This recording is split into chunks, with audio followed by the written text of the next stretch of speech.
Ayo baba te tuar kan Majho Soren adi duk muhim re menaya. Nalha tumul kated koste moste kated olo padhaw re mone lagawa ka. Bersing pe mahai nalhaed khan ar bersing pe maha college ai. Nongkan chitar nyel nyam akana. Odisha ponot Moyurbhanj honot reya Bohorda bonot Gomharia Gram Panchayat Jagannathpur Bangma Janumdar ature. Noa ature ni Majho Soren jahaya umer GARE serma bangma 19 serma unige nit ayo baba te tuar kated duk muhim re menaya. Olo padhaw re mone mena reho ayo baba te tuar kan gidra taka puisa bangte tara din do nalha kana ar tara din do college sen kated e ol padhap kana. Ghotna do nongka Jagannathpur Bangma janum dawa reni Majho Soren aj baba jahay do 2-2.5 serma lahare orak khon ge orodok kated ko modor leda che goj ledia ko nongkan ghoton nyel nyamena. Ina tayam aj ayo Salomoni ar Majho Soren ona orak rege kosto mosto tikin tahen kan tahen.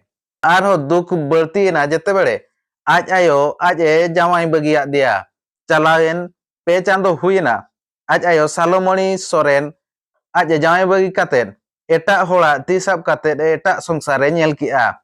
Ina tayam nui Majho Sorena duk arho berti lena.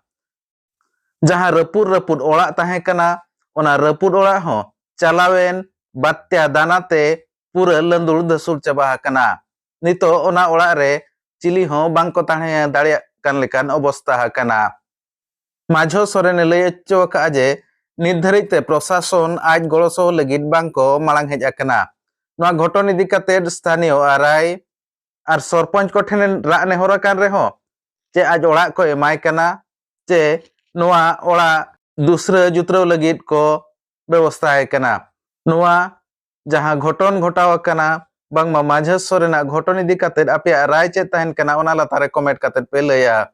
Ar YouTube re pe nyeled khan YouTube channel subscribe ka pe Facebook re pe nyeled khan Facebook page ho follow ka pe. Chalo tobe na re cholok ge bo nyelege. Nyutum huyuk kana Majho Soren atu do huyuk kana Janumdar baba ho banuya ayo ho banuya ar orak ko raput chaba kana. Noa orak raput dok kan time re arai then report settle lena se banga Seter lena chet sojog ho bape mula hej lena arai hoy orak ko nyel dik ya ar ona saunte abo gram panchayat rinic sarpanch ba uni do bay nyel ka bada ar jonaw len ge ar abo jilla porishod uni ho bang bakin hej akan ge. Acha tahle nito ekla ge henama enkhan do ol padhap kanam se banga ol padhap kami okaram olok kana Rairampur college rege. Acha ado ekla ge henama ar che nalha katem olok kana se oka leka katem olok kana majira nalha ho huyuk kan ya ar college sen padak kan ya sen padak kan sojog bay nyamuk kana kaset kan ho puisa taka kej obab nyamuk kana.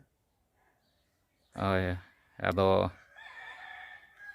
noy tinak dinam ol agu kea ina bhitar onka jahan ge hor ko sohojog mojire nyam bada hakana se banga kom bisir ran kana bay nyamuk kana sojog ko kaset kan.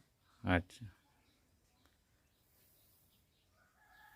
to enkhan am government then chedam ardas ya Government then ardas anang orak ko te raput chaba kana ar olok padhaw lagid kichi sojog em dareyak kan ina